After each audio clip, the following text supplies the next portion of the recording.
Welcome to Digging Deeper. This is episode 2 of season 2. I'm so excited. You got the 2-2.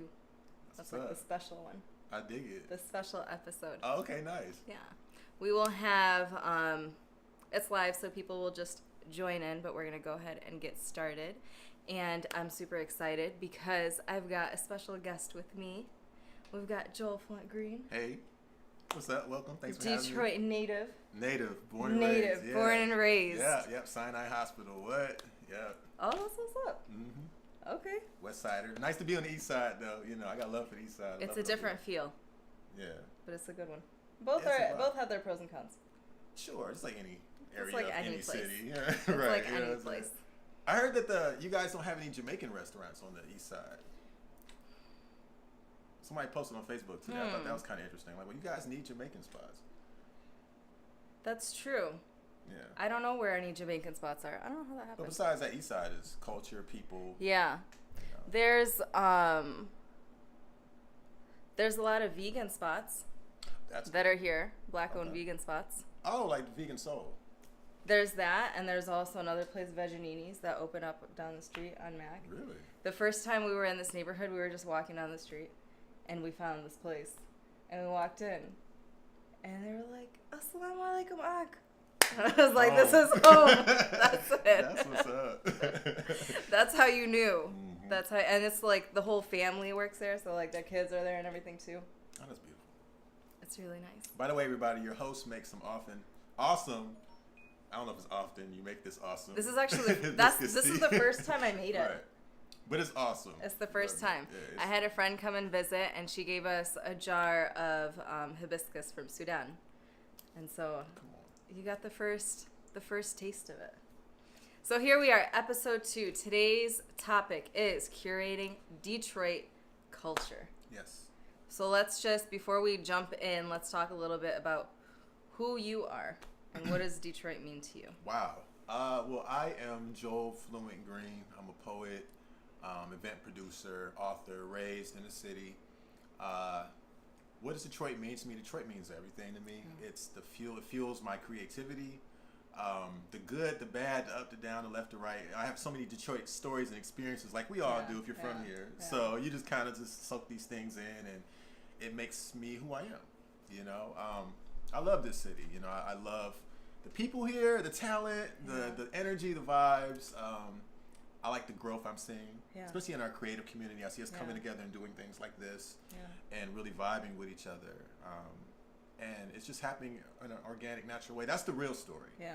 Besides the New York Times headlines and all this other stuff, we're doing things on the ground that are making this city dope. Do you feel like you've traveled to some other places, like you performed in New York and other places, when you compare the culture scene there and like the poetry scene there, does it feel different than here in Detroit? Yeah, New York's a place where everybody comes to New York. So it's almost like you're going to get a million really good poets. I did a reading. I performed an open mic at the Langston Hughes House, and the last time I went, and there's poets in there that like perform on Broadway and stuff. Just getting this amazing, blow your head out the water type stuff. Yeah. And it's like, in Detroit you'll get that, but New York is where all the talented people kind of flock to. So there's a lot of, that makes it a bigger field of people doing what you do. Yeah. Whereas Detroit, you might feel like a big fish in a small pond a little bit sometimes. Yeah. You know, but I don't know. I think Detroit, it's the best place to be from because the thing we have in us as Detroit creatives makes us extra. It gives us a special type of vibe. But New York is just, I feel like we have like a special grit. Yeah, it's real. It's very real. We know how to deal with people. And I feel like Detroit is a lot more community and family oriented. Yeah. I feel. Definitely. Like, I have felt like in different communities and different neighborhoods, people kind of just take you in, or they just accept you for who you are. I dig that. I get that in New York too, though. I think maybe it's just the people we are. Maybe it's just because I want to hate on everybody that's not from Detroit. Right. Yeah, but there's no one like us, though. We're the best. Let's just say we're the best people in the world. That's a fact. And then, That's like everybody. Yeah. Everybody says that. Welcome to everybody who's here. What's up, people? Khadijah's on, and Jordan's on, What up, and Jordan? Christina's on. What's up, Hello, Christina? hello. What's up, Christina? Hey, welcome back. Right? Yeah. So let's jump in. So your art form is poetry. Yep. How long have you been doing poetry? Ooh, What got you into I'll it? tell my age. So I've been doing poetry. Why not? So I'm 40. I've been doing poetry for about 20 years. In the city of Detroit. I started at a place called Cafe Mahogany, which used to be downtown, and they closed. This was back in like late 90s. Okay. I was like a young 18-year-old guy, not a lot of direction in my life, and I just started doing mahogany. Yeah. Like when I was 19, I hosted that for 3 years, and I moved to Chicago. Then I came back to Detroit, and I've just had a run of just doing events and stuff. And along the way, you get smarter and hipper. You learn how to do things better. Yeah. So now I'm a 40-year-old man that's doing these really good shows that are successful and bringing in good people like yourself, and yeah, just making it happen. I've had my hands in a lot of different things throughout the years. It's weird talking about yourself sometimes in such an intimate way. Like, it really is. I don't know. I'm not but trying at to least sell I'm anything asking you about it, so it's sure. not like you're just out here telling about it. Yeah, that's true. This is my chance to talk about This is your chance. All right, yeah.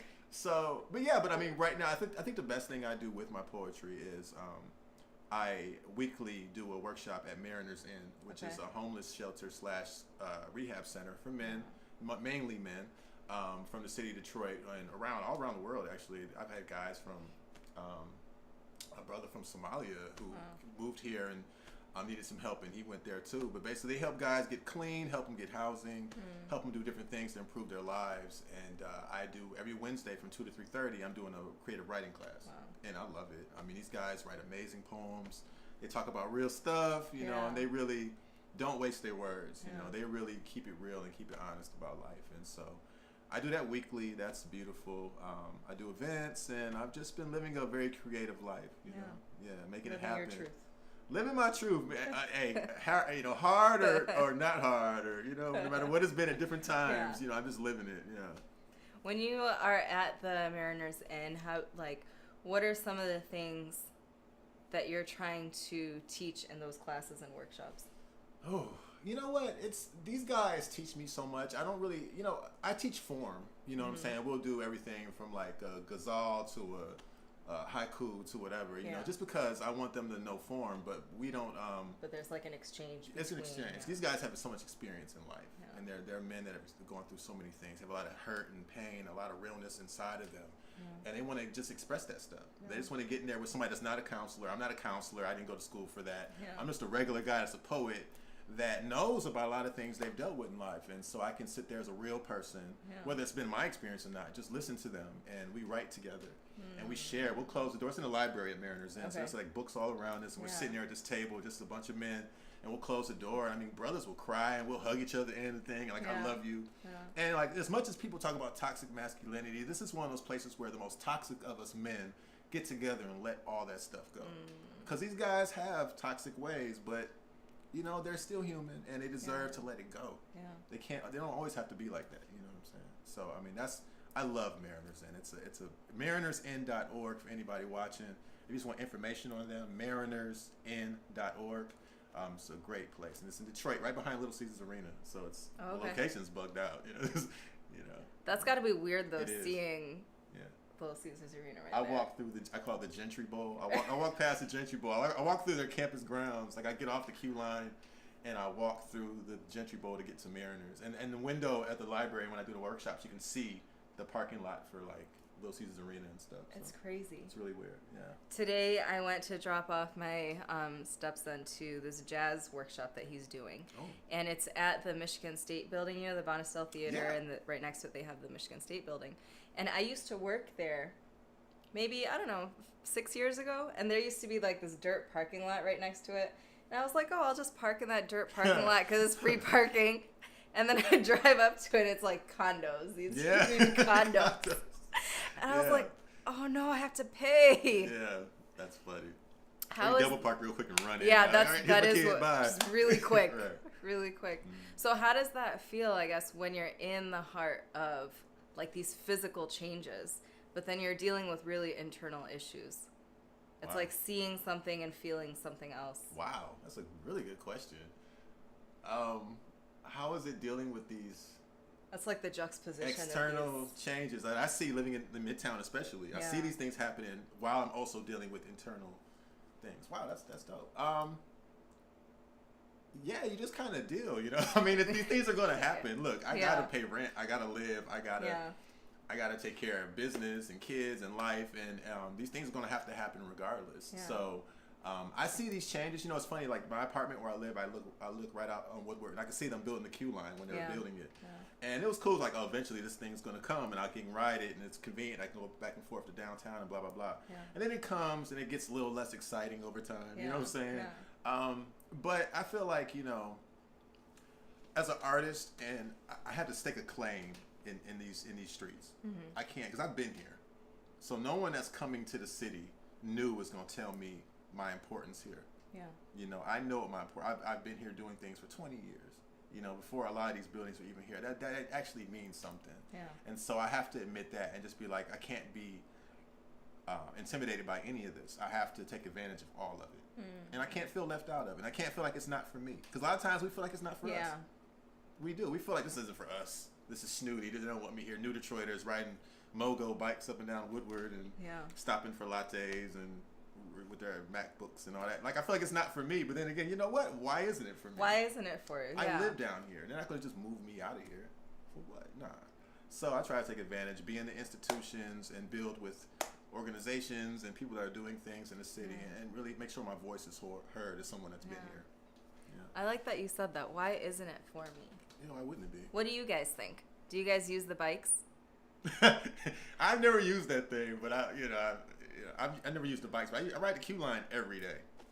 It's just, you know, it is what it is. Does the bus go the same way though? It does. But when you become a bougie Midtown, you're like, oh, the bus is crowded and it smells, and why do that? It's the same price for the queue line. I've literally waited in the cold 20 minutes, freezing on the queue line while I've seen buses go by. Oh my God. And the bus stop is like half a block up. I could walk half a block up and just be at the bus stop. It's the bougie life.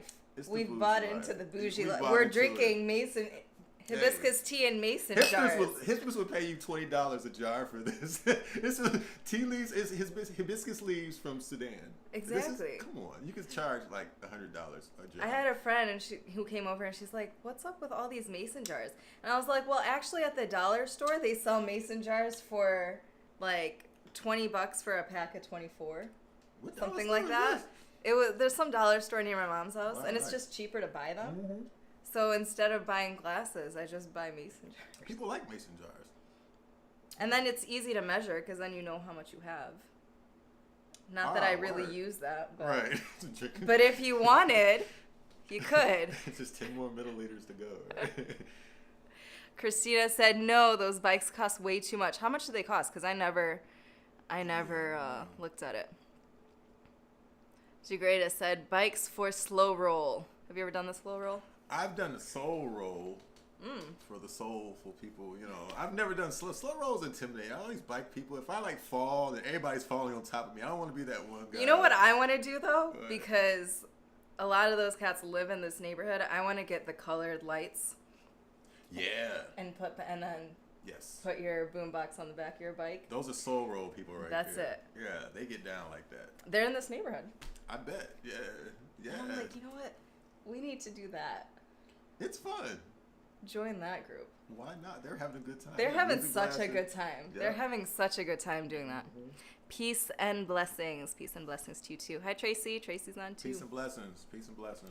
So we're talking about curating Detroit culture. Yeah. And we've got Joel here who curates Detroit culture. How would you define culture? Because I feel like it's a really broad term. Oh, it is. Well, the culture I deal with, music, poetry,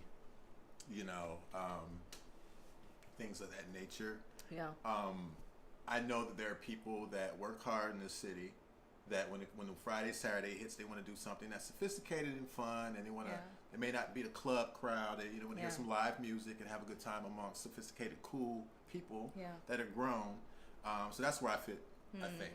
Grown women like yourself and men that want to just get out and just be around other cool people and hear some good music, hear some good poetry, and not feel like they got to get patted down the door and a bunch of stuff going on. Yeah. And just chill. So that's where I fit in. But culture in the city, I don't know. Culture is, it's really broad. It's everything. It's everything, yeah. Definitely. Hey, beautiful people. Hey, Tracy. But I just like being a conduit, being a bridge. You know, I like being the person that says, "Oh, I'm doing this event, or that's a good idea. Yeah. Let me book people for this, and let me hold it at this venue. My crowd will like that, and let me offer this. They'll like that." And before you know it, it's this whole beautiful thing that I can sit back and look at. Like I like sitting in like a creepy guy. Like when the show's going on, like and like watching in the back, like watch people's faces and stuff. Yeah, like I like look at people's like they're sitting there smiling like stuff. I like that because I'm like standing there like this. That's how I feel doing open mics because you want to see people happy. Yes, you do. It makes you feel good. It does. It makes you feel good to supply that thing. And I come from hosting an open mic background. That's where I started. So therefore, I love the idea of people signing a list and being first timers or vets to the mic, and just feeling like they want to feel like they're in a safe space to do that thing, whatever. What it may was be. the last open mic that you did? Ooh, okay. The last open mic I did really wasn't successful. I did one at Maryland's. So Mahogany I did for 3 years. I was successful. I got to mention that before I mention this other thing. That was a huge success. That shaped poetry in Detroit for years. Like, that's kind of true. But after remember that because I want to tap back into that. But after all that, I did a show. This was about 6 years ago. I did it at Maryland's on Monroe. It used to be called Maryland's on Monroe in Greektown. Now it's like Firebird Tavern or something like that. I don't know. It's one of these places that always changes hands. Yeah. But a guy I know was running it at the time, and so he wanted to do poetry. I did poetry there. First show, huge success. Not huge, but it was fun. Yeah. Only charged like $5 a cover, no big deal. Yeah. Second show, drop off, fun, no big deal. After that, it was just like, this is 6 years ago, so internet and everything was still going on, but this is before I got like really savvy, you know, so I knew I had a reputation for doing things in the city, but I hadn't made that transition into really mastering how to promote myself online.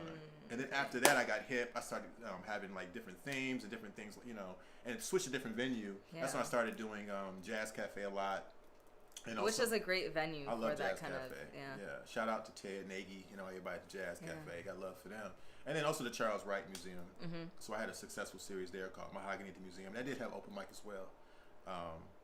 So yeah, but it's been a few years since I really committed myself to open mic, like hosting it. Yeah. So what was it like doing Mahogany for 3 years? That was beautiful. And how did that affect, or did that create any change in the city and in the poetry scene specifically? I think that the poetry scene in Detroit, poetry at the time, there's only really like 1 or 2 spots to go to in a week, every week that had poetry at Mahogany, and I think they did Pitch Black on Livernois. Okay. Millard, brother named Millard. We're talking about the 90s right now? This is in the 90s, yeah. And before Mahogany, there was Pour Me Cafe, and then Zaina from who's doing Pour Me Cafe, which used to be now it's TV Lounge. They used to be called Pour Me Cafe, and they had poetry. Okay. Yeah, there's a little history there. So that's Jessica Care Moore and her crowd did that. Okay. I came right after that with Mahogany, and then Mahogany really picked things up. Mahogany is the thing that made it like this popular thing to go to poetry in Detroit.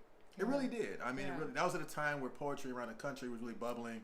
Love Jones and movies like that came out. That kind of made it like this cool thing amongst like black young professionals and also students and things like that. So I was riding that wave.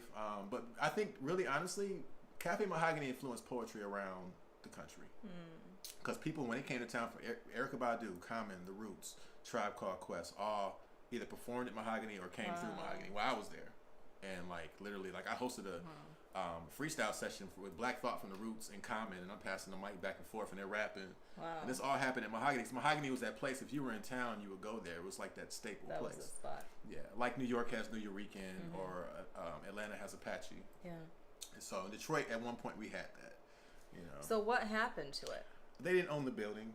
And so the owners, this is like around the time right before Comerica Park got built in Ford Field. So late 90s, right before all that happened. So the owners were like, we want to put a sports bar here. They'll make us more money. Yeah. The owners of the building, not the guys that ran Mahogany. They were just renting it out. So, they didn't renew their lease. They lost their spot, and they put a sports bar there. Wow. So Coach's Corner, that's Coach's the Corner, history of that. That's the old Coach's Corner, you know. In Harmony Park, which now they're calling Paradise Valley, which isn't really Paradise Valley, whatever. I don't know. It's a valley. I love the shows at Jazz Cafe. That's what's up. Yeah. So then, so Mahogany was going on for what, 3 years? Yeah.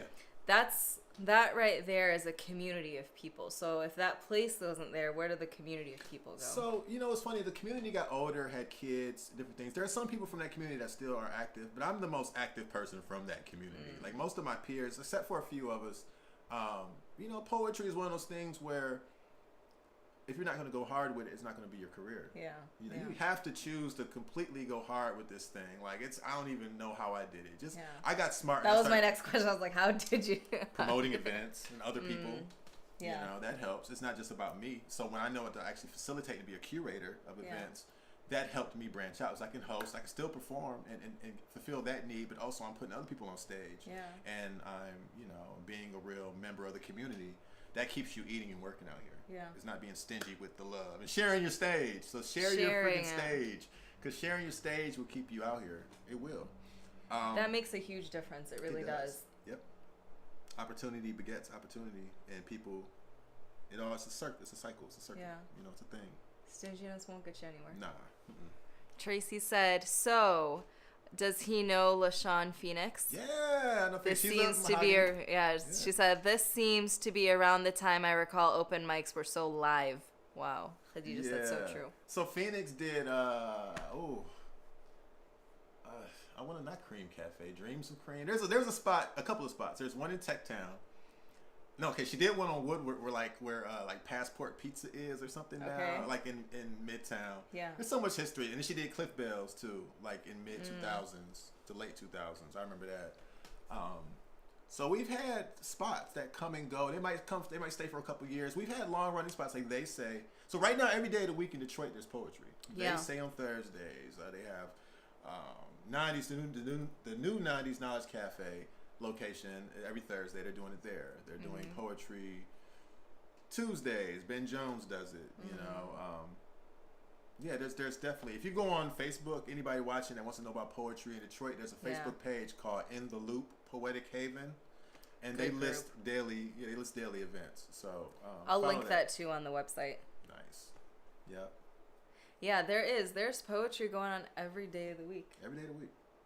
Yeah, I like to think that birthed from Mahogany, because the people that are doing Mahogany, in turn, when I went to Chicago and I came back, people were hosting their own shows, doing their own thing. So I just picked back up off of that, but people kept it going, and it wasn't just me. Mahogany was a combination of all these different people doing this beautiful stuff in this place. I was just the host and the facilitator of that. But yeah, I definitely think the poetry scene in Detroit definitely grew from Mahogany. I mean, I went to New York. People in New York knew about Mahogany. Wow. I went to Ohio, and people all around the country know about Cafe Mahogany. It really did spur this thing. Tracy said yes. Thank you, Tracy. That's what's up. Yeah. What's something that you've learned or you've gained as a host? Because I'm sure you come across so many different types of people. Yeah. And hosting takes a very special skill of really listening and paying attention to the poets and tying these strings together. Yeah. Being a good person, not being a-hole or just a difficult person is everything, because people are really coming with all types of emotions and feelings, and they really just want they want to be received well. So I think remembering how it felt to be a young guy, 19 years old, signing that list and waiting a long time. So not keeping people waiting, being considerate, you know what I'm saying? Like little things you just do. Once you get over yourself, when you're doing anything creative after a while, there's a point where you're feeling yourself. Like I remember I'm going to poetry, but I thought I was the man, you know what I'm saying? And there's a time, I remember that with ego. I'm about to do this, I'm gonna read this stuff, I'm gonna blow everybody away, boom, it's gonna be this thing.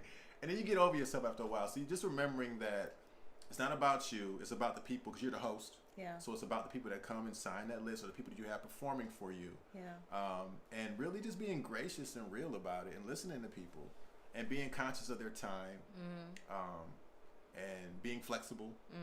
Somebody has to leave early, you got to get home to their kids, or something, pick up some child from the babysitter. Let them go early. Don't be difficult. Don't be so rigid. Just to make it fun, and then take time to actually sit back and do that creepy enjoying of enjoy everything. The whole scene. Sit back and just watch people. It take time to do that, because you deserve that. You worked hard enough to make this thing happen. So, yeah. That's so true. Being a host, you have to be easygoing. Yeah. If you're not easygoing, it's gonna be really hard. It is hard, Because I've done a show in Chicago. I remember years ago. I was just I met this band from here, and they're like, "Hey, come to Chicago. We're playing for this open mic." And so me being a young guy, I was like, "Oh yeah, sure. Why not?" So I picked up me and a friend. We drove to Chicago like that next weekend and went to this show just to do it. Wasn't getting paid any money. Spent our own money just to do it. Yeah. And I got there, and the host was so much of a jerk to me. It was ridiculous. Just totally. Since I walked through the door, just hating. And told me, well, if you go over this 5-minute time, we're going to rush you off the stage, and we don't care if your poem's longer than if you're still reading. I'm like, why would you not care? You can't time yourself. You can't do a little bit less hosting to accommodate your people. Wow. If I go over 5 minutes, you're going to yank me off the stage? Really? And it's the vibe. I'm like, we drove like all these miles to come to Chicago. Yeah. So I remember that. I remember how that felt. So holding on to those types of things keeps me like, no, I'm not going to be that guy. I'll make sure people feel comfortable. Make sure they feel good. They deserve that. Yeah. You know? I think it's respect of the people who are there and respect of the art itself. Like if you respect the art, then you're there solely for the art and the people who are bringing that art. It's not just about you making sure everything's happening on time. Although you want to maintain, like you want to have some sort of structure, but not to be so rigid about Not so rigid, because you got to respect your own structure, of course. You are the host. You are making this whole thing happen. Yeah. But just having fun with it and remembering while we're there, just like to facilitate this experience for these beautiful people that just want to come bare their souls. Yeah. Yep. What do you do though when someone's like going really over? I'll give them a little, or stand back and like, hey, you know what I'm saying, and just do it like that. You have those people that just want to put on their one-man show. You know what I'm saying? So you got to remind them, like, you got to be tough too. That's another thing about being honest. You can't be a pushover. You be like, hey, this is my show. Yeah.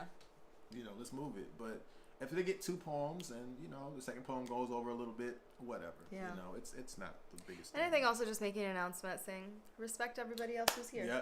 That's when, after that, and if you mention that after they perform, they're like, oh, they're talking about me. Of course, I was a little long. People know they be long with it. People know what they're doing. When I was that young poet guy that I was feeling myself, I'd sit there and I'd turn 2 poems into 1 poem.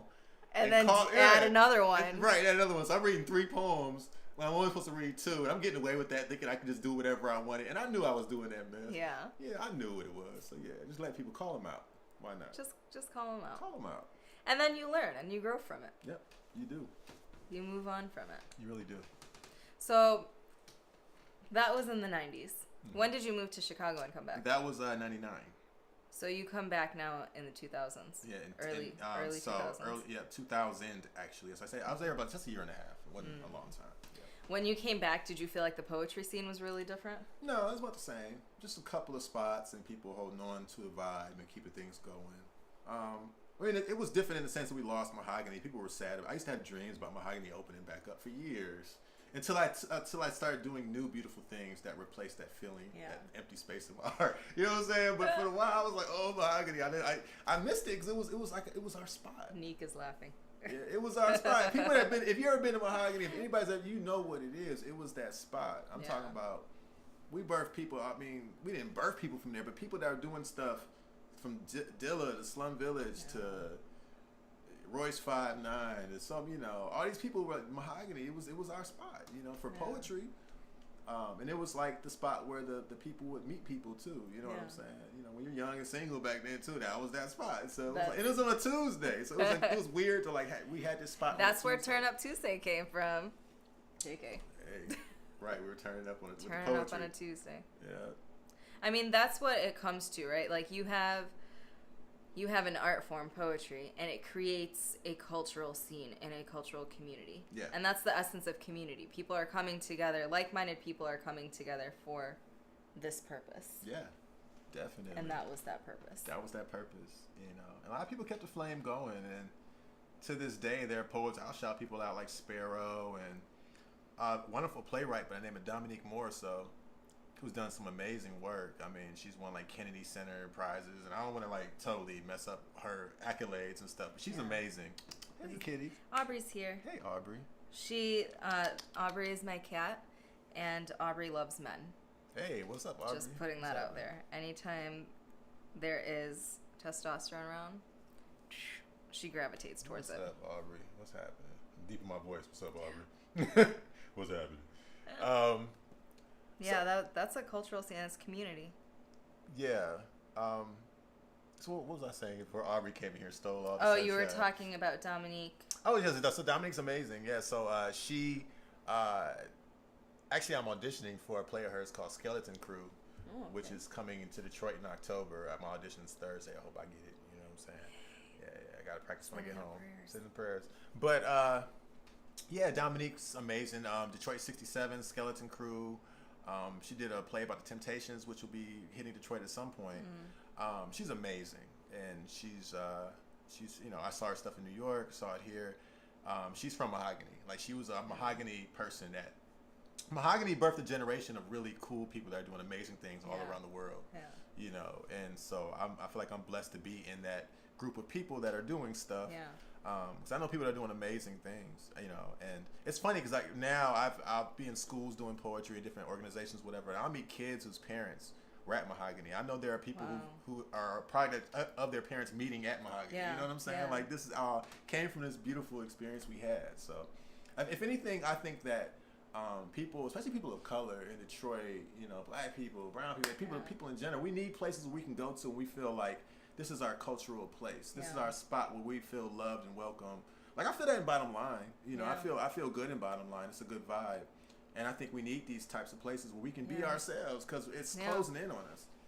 You know, sometimes you feel like you got to cater your stuff to fit people that haven't been here all their whole lives. And you feel like you can't be yourself.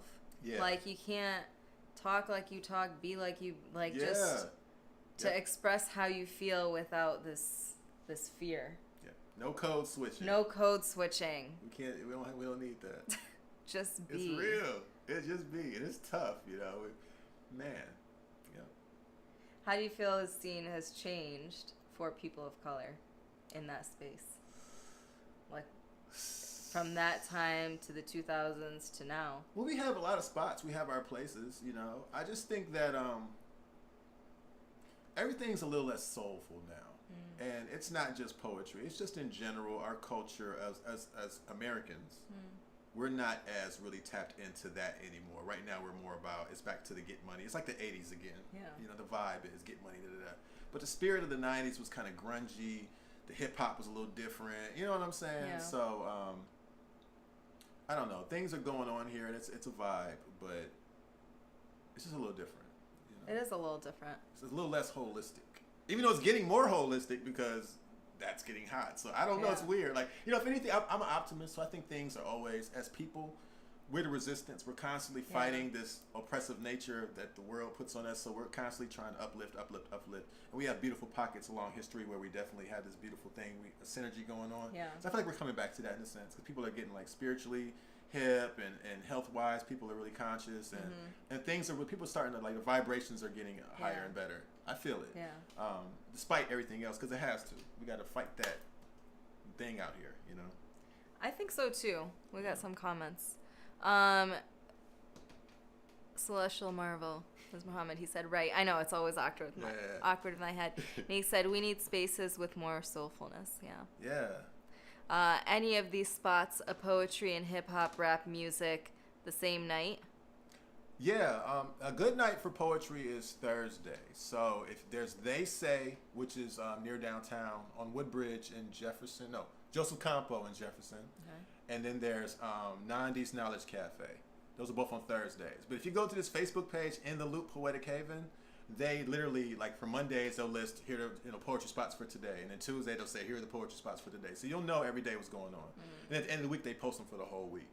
So so there's a guy named Cesar Toriano who runs that site. And he does a really good job of, like, promoting people and spreading the love. So here's another person you should follow, Cesar Toriano on Facebook. That's good. Are most of these open mics, a lot of the ones that I've gone to are later in the evening, or any of them earlier, like at 5 or 6? Yeah, you know, it's crazy. So I'm having plug this Friday in Midtown. It's a really cool vibe.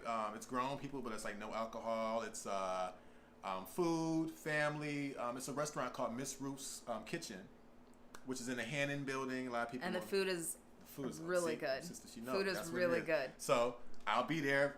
Fried fish, catfish, sautéed salmon, all that good stuff. Brussels sprouts and vegetables. And desserts. Laid out. Get the desserts. Awesome desserts. Yeah.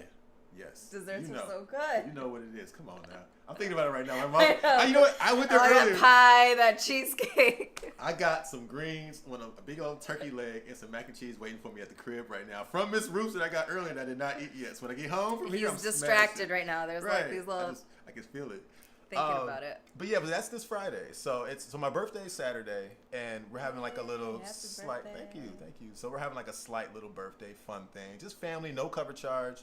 If you want to read poetry, we have open mic. This is a good chance for anybody that wants to just come to something and just see what it's like. This is a good time to do it. It's just gonna be a really good vibe. It's a really intergenerational crowd, which is interesting because the building where we do it in is the Hannon Center, which has resources for seniors. So a lot of seniors will come to the show. So it's cool when you're doing poetry and you got a 20-something-year-old from Wayne State and you got a 60-something-year-old grandmother in the same room and everybody's kicking it and having a good time. Yeah. That's the kind of vibe it is. Yeah. No cover charge. We just actually buy some food, and the food is awesome. So just spend like $10 and get you a meal, and you're enjoying a great show. Get there early because it's going to be packed, and it's from 6 to 8. Miss Ruth's Kitchen in Midtown. Yep. Every time I've been there, that there's something going on. It's always packed. People like her, and she's in the city, and she's one of the few. She's probably the only soul food restaurant in Midtown. What else is in Midtown that's soul food? I can't think of too much. In Midtown. In Midtown, yeah. Because I'm thinking of the Detroit Vegan Soul, but that's not Midtown. Yeah, and then it's West Village. Then there's New Center. There's a New Center Eatery. But yeah, so that's probably the only spot she there. holds it down, and the rent's high. So let's support her. And I like what you say about the intergenerational community feel, because I think that's so important. There's so much that we have to learn from our elders and to be in spaces with our elders, because they are these like oracles of knowledge and culture and history. Yeah. You know, especially and with poetry. Especially with poetry. I'm sure there's so much we can learn from them. Yeah. Do they perform too, or is it? Yeah, the mic is open, so I have seniors get up there and read some old freaky deaky poems sometimes. Yeah, it gets wild. It gets like, hey, people are living their lives and being real. It's a beautiful time. I definitely encourage. If you're watching this and you want to just come to poetry this Friday, come to it. That's the thing. I have other shows, and I'll tell you about another one in a minute. Another really good one coming up that yours truly, your host is performing at. Her Ishmael. I can't wait. That's gonna be awesome. Yeah. But definitely, if you just want to come to something, there's no cover charge, and it's a good time. 6 to 8. So if you're a parent, only got a couple hours. Perfect time. Perfect time. You can come after work real quick, get some food. You can bring it back home with you after the show. Perfect. You know what I'm saying? Yep. That's, now that I'm thinking about it, thinking like, we're talking about curating Detroit culture, but that scene right there is like the passing down of culture. Yeah, yeah, sure. And accepting that the culture is not so different between the generations. Yeah. We all have these things in common. Look at the blues. All the blues was raunchy. It was rap.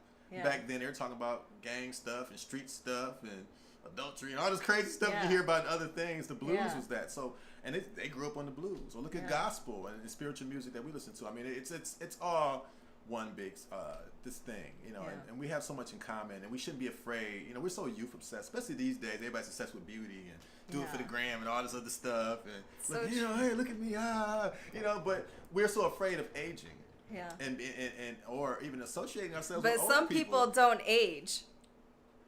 Well, I'm just saying, some people don't age. I look at my husband every day. I'm like, you just hey, brother, look good too. We good looking guys, man. We gotta admit, like, I'm like, okay, what I'm saying, we're some good looking guys. You guys are very good looking guys. Yeah, we're good looking guys. But this obsession with aging, with being youthful, and what's that all about? Like, I think that's cool to want to look good, but we all know that comes from the inside out, and then also.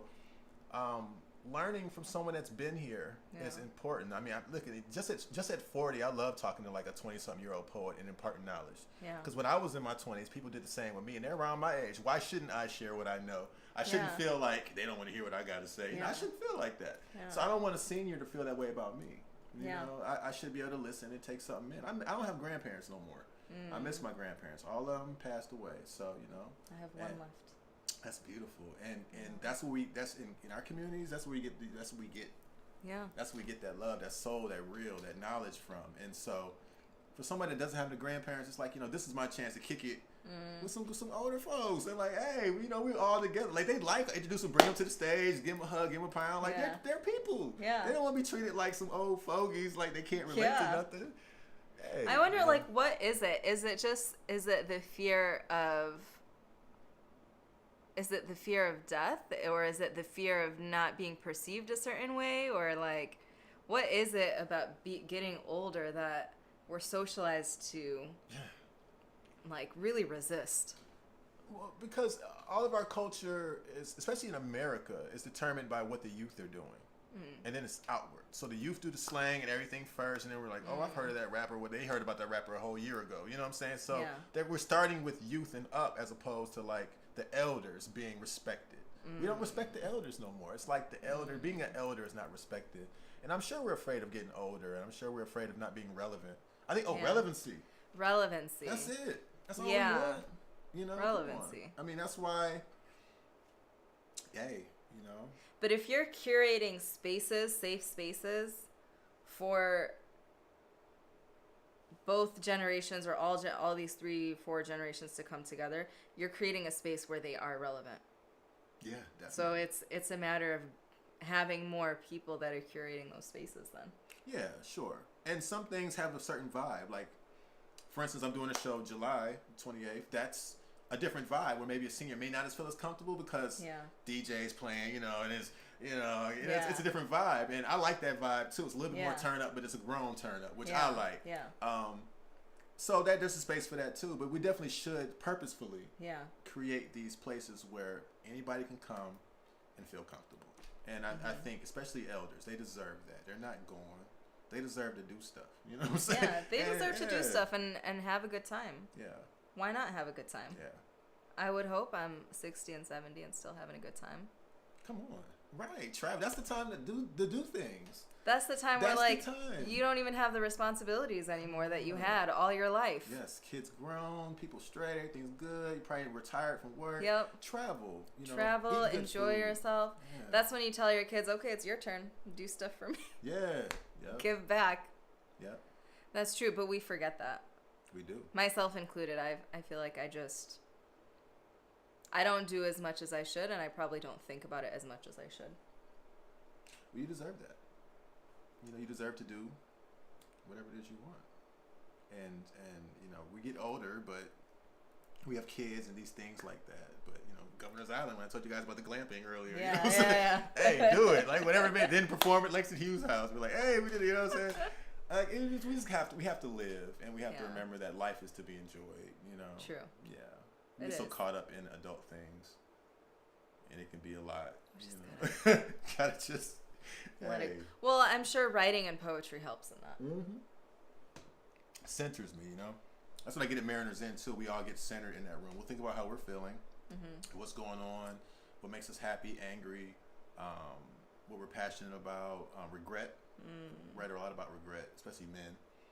Men write a lot about regret. You know, the men that a lot of women are dogging out. You know, like the guy was never this, never that. Those same guys are in my poetry class, crying their eyes out, writing beautiful poems about missing these women that never wrote to them when they were in prison and stuff like that. Yeah. So, you know, writing. That's got to be really interesting seeing that. Oh, I love it. Yeah, it's beautiful. It just shows me that people are. I was intimidated when I first. I'm not a criminal. I'm not a hard person. You know, hey, I've never been to prison. Don't want to go. But when I went to Mariners, a lot of these guys, this is like their prison release program. You know, this is their way of stay out of jail. Is by doing Mariners. And they're the realest, most beautiful souls in the world because they just want to be loved and heard like everybody else. Yeah. You know, they want to feel like they're not people that, you know, we ostracize and make them feel like they're not a part of the system. They deserve, you know, I'm seeing that's a lot of purpose in that, especially with poetry. I'm really starting to think about the things I do right now. Yeah. Like with the seniors, with these guys, I think makes me feel good as a person to do these things because these are populations that need these things. They need to write. They need to be listened to and express themselves. We have showcases for the guys at Mariners and Jazz Cafe all the time. Yeah, I always see those events. And these guys upstairs on stage reading their poetry. They're just part of the crowd. They're part of the whole poet group. So I have people from the community and them. They're not separated. They're just reading their stuff, you know. So, yep. Do you feel like... So in this writing process and in these circles, you have you have to be vulnerable. Yeah. Right? Like you're creating a space, but also whoever is in that space has to open up and say, okay, I'm about to let you know the realest side of me. Yeah, sure. Right? Mm-hmm. So how is that for you as someone who's curating that space or hosting? Because that's a lot of emotion to hold and to try to work through, you know, and to navigate. Yeah. So how do I navigate? I guess how do you navigate it, or do you like? I just feel like sometimes when you're in a space where you are in the midst of so much emotion, or you hear so many different stories, they affect you. Yeah. You know, so it's like, what do you do with that at that point? You know, so I've been at Mariners now for 2 years. I started in April of 2016, so a little over 2 years now. At first it was tough. You meet guys and they tell you these hard things about their lives, and sometimes you take that with you a little bit. But I'm not a counselor, so I don't live with it the same way like a teacher would, or a counselor, where you hear this constantly. You see these people every day. You know their lives when they leave there. You can imagine what it's like. Yeah, that's how I feel. Right, because you're a teacher. Yep. See, so you have more of an intimate vibe. I come in once a week for an hour and a half, so I do get a lot of emotion at one time, but it's a different vibe where it gets dished out and doled out in little doses. Yeah. But at first it would affect me a little bit. Then, but you know, think about it as too with Mariners in, and you'll make friendships with these guys that may relapse, and you may see them on the street, or you may see them, you know, not looking so good after being at Mariners, looking better. And then you see him like a month later, you haven't seen him for 30 days, and you see him out somewhere, and you know, they say, hey, poetry guy, and it's like, oh, you know, and you may feel what happened, but you can't judge these brothers. Yeah. They're just doing the best they can, and you got to let them go through their process. You know, I can't make their thing my thing. I have to remember that I can care, I can love them. We had coffee, we meet up, and we, you know, we'll kick it as bros, and I've made lifelong friends from Mariners that were clients at Mariners, that are my brothers. Like, I love these men. But I have to remember that they had their own process, and the things they were struggling before they met me, you know, the things they're struggling now were going on before they met me, and I have to remember that it's not my thing to bear. But I do. In that room, they share with me, and I talk to them, and then for that hour and a half, we're all in. Yeah. But when I leave that room, I have to decompress a little bit. You know, I have to, because it gets heavy. Really, honestly, I leave inspired most times, because I feel so good that these men trusted me with their information. Yeah. You know, that they took the time. They trusted you, yeah. So I really leave feeling, there are times where I might feel down about something, whatever. I go to Mariners and I leave like, what was I down about? What was I how dare I complain or be so disrespectful to the beautiful universe that has me here doing this beautiful thing for these men once a week, and I'm getting paid. This is like, this one thing I do a week pays my rent. Yeah. You know what I'm saying? And so why would I even complain about that? It's a beautiful thing that I had the opportunity to do this and come in. And I worked so hard to be in this position. So it's a blessing. I pretty much leave feeling uplifted most times, despite what happened in that room. Because the men, I mean, the counselors, they tell me something, but the counselors heard more. The counselors have to help them get housing and help them stay clean and have to do this. They have to deal with so much more. Yeah. You know, I'm just reading poems and taking in this emotion. And I like being here for that. I can do that, you know. Yeah. That's perfect, too, because one of the things that was really important for me on Digging Deeper was to talk about how artists marry their art with activism. And I feel like you do that very beautifully through this. Thank you. It just kind of came. Yeah. I think when we take things we do seriously, the universe will supply the right things to make sure you do it righteously. You know what I'm saying? Oh, that's pretty good. But then, something like that. I'm getting somewhere with that. But that's not I don't know, whatever. But you know, I just think that it kind of happened happened accidentally. Just somebody asked me to come to Mariners because I was doing stuff in the community. Yeah. And she saw Corey Lowe, a former, that's her name, Corey Lowe. I love Corey. She's the person that invited me to Mariners. She no longer works there anymore. She went independent doing her own thing. But when she was there, she invited me to come just to do some poetry. I did a couple on volunteer. I just volunteered, did a couple, then they hired me in. And it's because I took it seriously enough to be out here. Yeah. Staying active, doing stuff. Yeah. And that showed me that, you know, it shows you that it's not about you. It's about really what you can do with it for others. Well, I think that's the essence of community and the culture within a community. That you are not just out here obviously supporting yourself and doing things that you need to do to survive, but doing things for the community itself to survive. And if you want that community to survive, you have to give back to it. You have to put your resources into it. You have to find your niche, so to speak, and say, okay, this is what I can do. This is a skill that I have, and this is what I can give. Yeah. Yeah. And be real about it, because that's what it is. Then you'll do it with all your heart if it's something that you love to do. If you like to paint, then paint. If you love to write beautiful songs, write beautiful songs. Yeah. You know, if you love to landscape, then offer up some landscaping services. Whatever it may be, just do the things that you feel in your heart, you know. If you're a landscaper, please hit me up.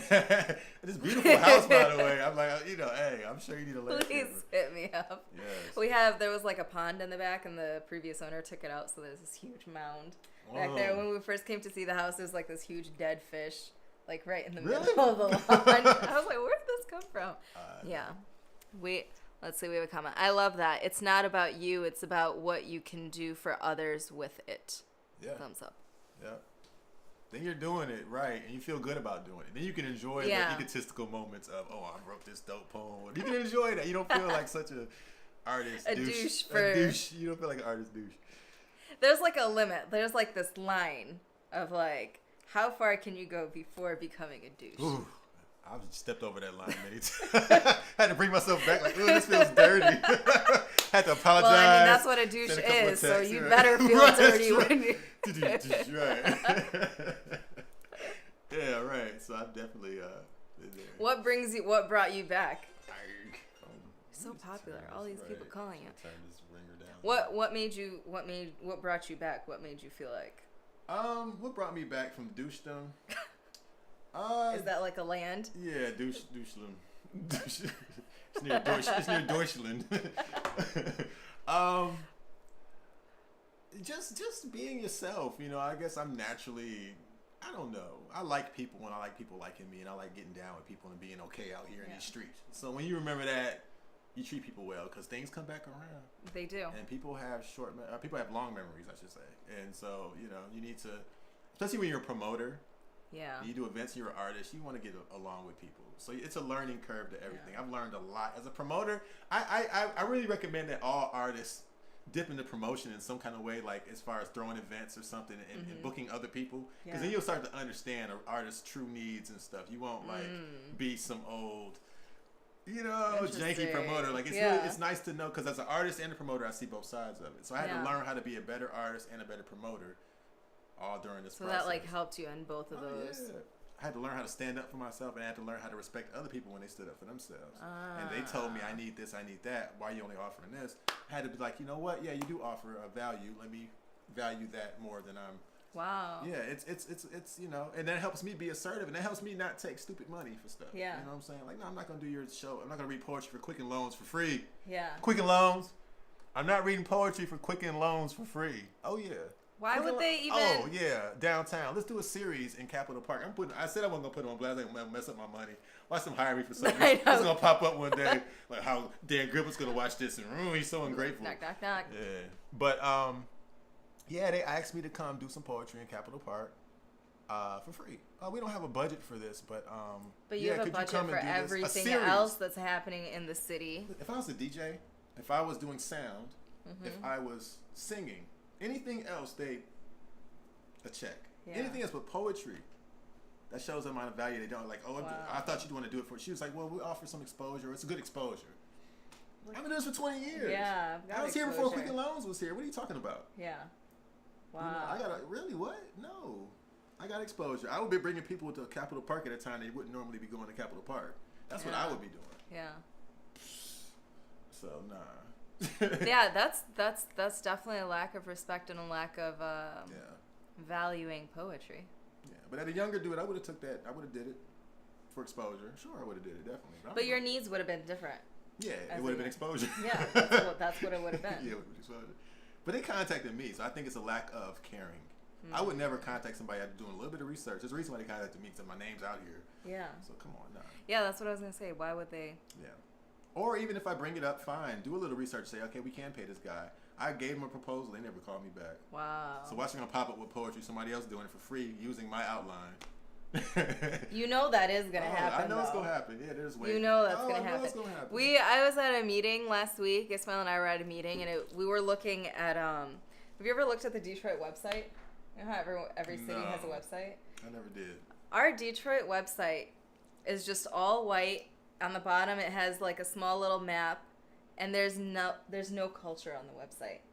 But if you go to like Austin's website, or if you go to like San Francisco's website, or New York, there's culture. It's like music, poetry, arts, like all of that stuff is on it. And we're here, the heart of Motown, Motor City. Like there's so much that's from Detroit. Shame, Detroit. Shame. And the website itself doesn't have any of that on it. That's Nothing. terrible. There's not even like a tab that you can click. There's not even a tab that you can click. That's terrible. Yeah. So it makes me question, which is interesting because we're talking about curating culture. It makes me question who are people who are in these positions and what culture are they from? Like this, there's somebody, right? There's somebody who maintains the website. Yeah. So who is that person? They're not from the city. Because if you were from the city, you would say, okay, Detroit's known for X, Y, and Z. These are obvious things that I should put on the website. Yeah. Well, hey, I would think so too. Or maybe it could be someone from the city that does have a part in that whole scene. Or there are people from here that don't really know. Yeah. That's a shame though. I didn't know that. Yeah. Everybody look it up. Look up the Detroit website. That's bugged out. Just Google Detroit. There's a huge tab for parking though, because parking tickets are ridiculous. There's a whole conversation in Detroit that's really techie right now too. But I think the arts, it's just everything. The arts. This is Detroit, man. We have some soulfully artistic and creative people here that really deserve to be front and center. People come here and they want to see the Motown Museum. Like people come from Japan, Germany, UK. You want to come to the Motown Museum. You want to go to a studio where maybe Derek May and them did some techno records. You want to go to see 8 Mile, just because there are just things that are just a part of our fabric. We should really uplift more because we're out here doing the work. But at the same time, if you're not highlighting us, that's a shame. That's so true. We had some friends who stayed with us last week, and they're from California, and I took them around on a tour. Both of us did we did like 3 days, and we showed them around like all these dope places in Detroit, and they were like, wow, we would have just never known. Like if you were new to the city, right, if you were coming to visit or if you were here for work or whatever reason you were here and you didn't know any person, if you didn't have a point person in the city, it's like, okay, what are you going to do to find out about what's happening in the city? You're going to Google it. What's going to come up on Google for you to go to, Yeah. And that's the thing that's really important because this is a cultural hub of so many different types of arts, It's not just, there's poetry and music, and even within the music, there's like so many different types of music. Oh my God, yeah. So it's like, where are you going to go? Who's going to give you that information so that you know that, okay, on Thursdays, I can hit up this open mic, and that's a cultural center in the city. Yeah. Well, yeah. Well, for me personally, Joel Fluent Greene presents, or joelfluentgreene.com. But Joel Fluent Greene presents on Instagram and Facebook. I list all my events on there. So follow that because the Detroit website's not doing it for you. So just follow me and I'll put you on to some stuff. You know what I'm saying? There you go. Yeah. I'll put it on the website. They're tripping. Do you have any last words before maybe you perform something or say something for us? One word, hibiscus tea going. Delicious. 2, y'all fam, check them out. July 28th, I'm doing an event at Enamdi Center. I can announce this now. In Midtown on Forest, East Forest and Woodward, at George Enamdi Center. It's a beautiful, for contemporary art. It's a beautiful spot. Right now they have Ty Sawyer's latest exhibit showing. It's going to be beautiful. It's going to be great. It's going to be swanky. The show is called Please Her, Please Him. It's basically just men and women on stage reading beautiful, loving, sometimes erotic words, songs, just really just being real and beautiful towards each other and complimentary. And without any division, without any none of that snidey. It's just all real and loving. I want the vibe to be love when you walk in the building. So I have some amazing performers. It's gonna be a great time. Come see us perform. You know what I'm saying? Lou's gonna be there. It's gonna be dope. We'll be there. And it's gonna be a good time with some great people. Charles Prophet, Esau Parker. What up, if y'all, what up, though? And just, I'm still booking and getting more people involved. And it's going to be a beautiful time. So please her, please him. If you go to my Instagram or Facebook, they got ticket links and all that. So Joel Fluent Greene presents Instagram, Facebook. I'm going to link all those things. Thank you. Yeah. And you're still selling tickets. Oh, yeah. Yeah, definitely. Yeah, I have a bigger venue now, so I can sell more tickets. Let's go. Buy tickets. Yeah. Oh, yeah. Yeah. So that's perfect. Yeah. So it's a good look. So please, people come, check it out. Good soulful music, good poetry, good vibes. We'll have a food vendor there. Maybe have some sushi and some fly stuff. You never know. And we'll have drinks and all that good stuff. Yeah, sure. It'll be a good time for people. So definitely come out and check it out. And yeah. I'd like to see you guys there. That's what's up. Yep. Cool. People came back. Do you want to share some things? Sure. I'll share a poem. Yeah. But I'm going to get out your way because I want it to be just about you. Oh, sure. Can I see that book real quick, brother? Oh, yeah. Thank you. I want to share the first poem in this book. I know it by heart, but it's a short poem, so that's more effective to read it from my copy. What's up? This is Brother Ishmael. Our copy. We got grades. We age well. What's up, man? Hello. Look, that's what we doing these days. 2018. I'm trying to get down here a little bit more. I got like one right here. Gray hairs do things on purpose. They have purpose. They know what they're doing because I have one right here. Why would it be right in the middle? Light. You got one on the side. Yeah. Well, yeah. I need these to. But you want like the salt and pepper, right? Yeah, right in your face. Yeah. I need to just come in a little bit. Hey, that's wisdom, brother. Yep. All right. This is my book. It's called Felt, collection of personal favorites. The cover is designed by a Detroit-based artist by the name of Tashif Turner, aka Sheefy McFly, my homie. What up, though, Sheef? Look right here. And yeah, I'm proud of this book. It's got stuff in here that I really feel and I'm really passionate about. And you can buy a copy of this, second edition, first print. Yes. No, first edition, second print. Right. First edition, second print copy of this book at my website, which is joelfluentgreene.com. All right. So this right here, this first poem is the poem that kind of describes where I'm at when I made this book. So I hope you guys feel it. And I'll read a couple more out of here. It's real short.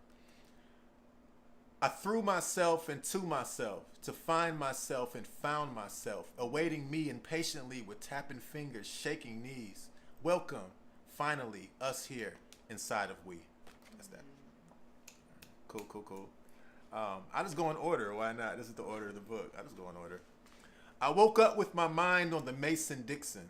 I think I dreamt about a line that you leap across, hit the air, and let the wind shake slavery off. And when you land, you're up north, and up north you're free. But I was born up north. What's up north for me? I was born up north. What's up north for me? I was born up north. What's up north for me? I woke up with my mind on that Mason-Dixon. I think I dreamt about this line that you leap across, hit the air, let the wind shake slavery off. And when you land, you're up north. And up north, you're free. But I was born up north. What's up north for me? I was born up north. What's up north for me? I was born up north. All right. What do I want to read? What do I want to read? I don't know. It's an odd poem. I like this. I'm just going through the book reading random stuff. Whatever. Why not? Whatever you feel. It's your moment. It's like a Tiny Desk concert or something. Right. I realize I'm weird. True definition of a strange bedfellow. Self-absorbed, self-aware, odd combination. You, me combining takes patience. It's the binding that takes it, the sticking, the staying, doorbells waiting on a ring from an acquaintance, a taking, a placement. I know I'm a hard pill to swallow whole, not hollow, filled with emotions spilled from a bottle, soul, not shallow. I deal out emotions realer than my shadow, cause the sun don't matter. The moon took over. Let me deal with the moon. I'll soldier. I promise. No choice. That's honest. I like that one personally. I got some Detroit poems. Yeah. How about the Cass Carter? Ooh. I don't need to. Oh, that's a good one. Yeah, I'll do that. Sure. This right here is called Cass Corridor number 1. It's going to be of many poems. I'm probably going to write about Cass Corridor in that neighborhood, which is now Midtown. Slap a sticker on it. Call it something else. So that's what they did. I hope y'all dig it. It's like one of my favorite poems to read. My brother Lou just asked me to read it, so dedicated to y'all, my people. And it's in the book, by the way. So if you want to hear this poem again, everything you just heard, plus this long poem I'm about to read right now, felt joelfluentgreen.com. for Cass Corridor. If I'm to talk about the corridor I know, that narrow, suffocating stroll with them streetwalkers in neon clothes or threads, would walk up Cass Ave with those tricky goals, the darkness of it all still. 20 years later, the danger of parking on them side streets lurking, the late night quest to visit main state buildings, the shiny new names that reflect this new village, this commune of consumers with expensive bicycles. Ha! Hey, I just want to be accepted. Not as new, as authentic, said the black man with the jitney, before the Uber, before the Lyft. He was part of this economy. Before this dichotomy, this half called the knots, the other half called the gots. And I won't forget the goats, all the beautiful characters, the dark rooms, the deep bass, the sales line slapped on the fat butt of a ghost that can't be revived, only replaced. I'm familiar with all the beautiful haunts and all the crazy stories that took place. Oh, hey, Ishmael, this corridor I know. Spin me around blindfolded off any street off Cass, and I swear to God, I'm going to find my way back home. Oh, I'll find my way to the Bronx bar. Perhaps that's preferable for the drowning of a sorrow thoughts of friends I used to know. When all of this shiny was raw, it was exciting. Oh, see, I would walk past that Bronx bar and I see the white and the black faces now older, still nameless, still way cooler than me. A punk song for my homeboy Crazy Dan, for East Palmer and Woodward. I regret that we never played chess on your old glass countertop. And I kind of miss our conversations about our city. These changes, the displacement of the seniors, the ordaining of that Caesar, the quickening of fever, pitching ideas over wood oven pizza, and the coolest craft malt liquor, us fools. We should have thought bigger. When the land was cheaper, our collective attention skewed eastern. This was our sacred raw speck of dust on the palm of Michigan. And on that speck we were living microscopic, simple dreams, simple sin. Now, 20 years later, on my 40th birthday, hey, I remember being 20. I was one of those fresh kids that now have kids, and I walk up Woodward with this bougie convenience. I'm sipping this Starbucks, this thing I never thought that would come. You could call it a progress me. I'm going to call that a sure thing, wide open for the right ones with the paper of green. This is for my brother, jean jacket, a million freaking buttons, the king of Cass adorned as his crown. And to all the young misfits, promise to enjoy it. Treat eagles, every single alley like it's sacred, and please, for the love of God, pick up your freaking garbage. Pop in those new pop-ups and hop on that gentry train, but respect that bumpy road underneath that bike lane. Cass Corridor, the original name. Yes. I'm gonna end with a personal favorite of mine. Yeah, go for it. That I like to read. It's not really new. It's a personal favorite, but this is the poem I like to be remembered by as far as my Detroit poem. You feel me? I love my city, y'all. It's got big houses. It's got small houses. It's got pretty lawns. It's got some shitty lawns. Hey, it's got a corner store. It's got a corner church where the bright suits pray until their knees hurt. That view from Belle Isle. Ha! Just go right until you see that long bridge frown. And at the right time, you might see the sunlight smile on the Detroit River. I'm a Detroit sinner. God save us all. I'm so afraid I'll fall. My brothers can't resolve without letting off. Clap! It's Detroit versus the devil. Detroit stand up. Black love in the hour of what word? I love my city, though. It's so beautiful. If you ain't from here, then you should come here. And if you're from here, then you should love here. We share blood here. I love my city, y'all. Thank you so much. Everything you heard available in this book. Phil, a copy of collection of personal favorites. Ooh, grab one, yeah. That looks like me, right? That's me. Yeah. That's you. It looks like you. Nice. With all this color coming out. Thank you so much. For sure. Thank you for having me, my sister. Thanks for being Love in the here. club. Arr, thank you. That was so good. That was dope. And everything that we talked about, all the links and whatnot, I will post them. Comments saying, have a fabulous 40th birthday, Earth Day. 41st. Yeah. 41st. Yeah. Nice. I should have changed the poem around a little bit to reflect. I thought about that. Like, I missed that moment. Can't hit them all. Gotta, it's gone. Yeah. That's okay. Well, thank you so much for being here. I really appreciate you taking out the time Thanks for having me.